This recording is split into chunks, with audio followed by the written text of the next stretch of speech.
Bailouts for the rich, foreclosure for the proletariat.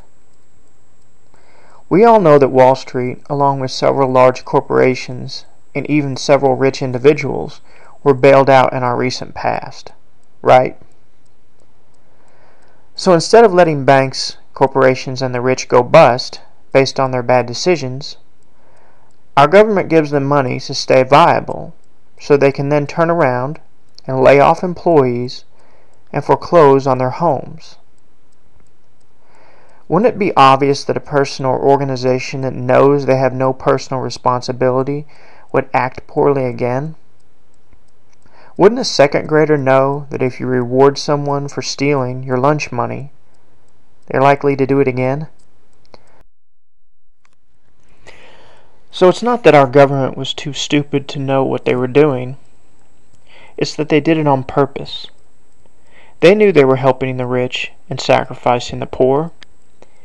It would be naive to think otherwise. Do you still believe we live in a democracy and have capitalism? Based on the facts, you simply cannot.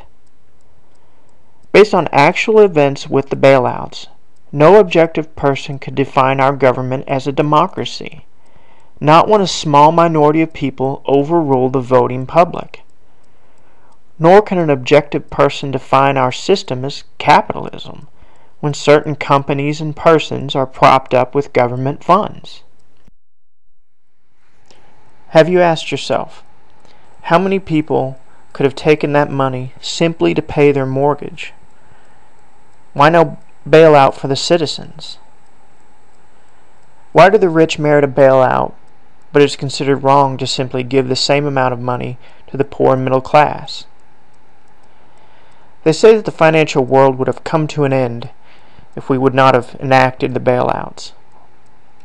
If this is true, and capitalism works, then new entrepreneurs would have come in after the failed institutions and picked up the pieces and flourished.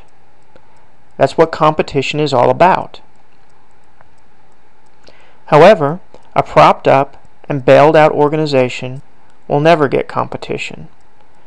No competing small business can overcome the barrier to entry into a market that a large company, which is guaranteed a government bailout, could build around itself. Ask yourself if you believe the propaganda you hear day in and day out about the USA being a great democracy and capitalistic society. Do you really believe that? Based on the facts, should you? How can you?